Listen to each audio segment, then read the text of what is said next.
పిల్లలకి ఇష్టం అని వెల్లుల్లి తిరగమాత పెట్టాను. నేనైతే ఇంగు తిరగమాతే పెడతాను ఎక్కువగా. పిల్లల కోసం మరి చెయ్యాలి కదండి.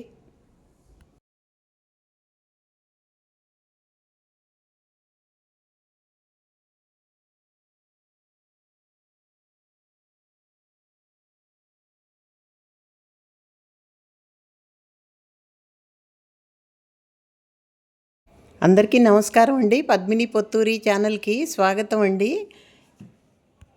ఇవాళ దొండకాయ పచ్చడి ఎలా చేయాలో చూపిస్తానండి.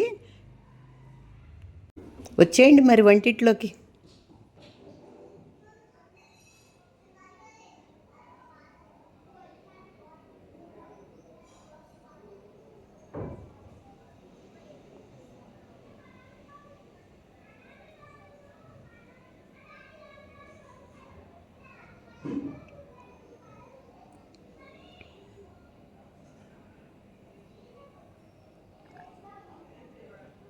ముందుగా దొండకాయ ముక్కల్ని చక్కగా తరుక్కుని శుభ్రం చేసుకుని తరుక్కోవాలండి. ఒక ఉల్లిపాయ కూడా వేసుకుంటే బాగుంటుంది.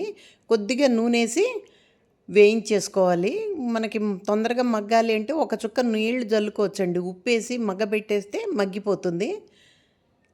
మగ్గిపోయాక ఇవి పక్కన తీసి పెట్టుకోవాలి. తర్వాత బాండ్లీలో కొద్దిగా నూనె వేసుకుని ముక్కలు తరుక్కున్నాక కొద్దిగా ఉప్పేసి బాగా పిండేసి అట్టే పెడితే తొందరగా మగ్గిపోతాయండి. మినపప్పు మన వేపుడికైతే ఇంకా బెస్ట్. అసలు ఇలా చేసుకుంటే కొద్దిగా చింతపండు కూడా పచ్చడికి మట్టుకు అక్కర్లేదండి, పడేసుకోవాలండి. కాబట్టి మనం ముక్కల్లో వేసి పిండక్కర్లేదు, వేసుకో చక్కగా. ఇలా వేగిపోయాక చిట్కా చెప్తానండి. ఈ ముక్కల్ని కూడా మిక్సీ జార్లో వేసేసేయాలండి.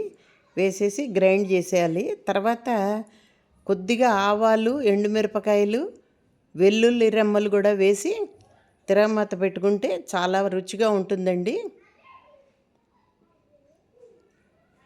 చూసారా, పచ్చడి గుమగుమలాడుతూ వెల్లుల్లి వాసనతో చాలా టేస్టీగా కుదిరిందండి.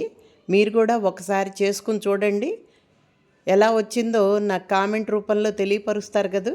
నా వీడియోస్ కనుక మీకు నచ్చినట్టయితే లైక్ చేయండి, షేర్ చేయండి.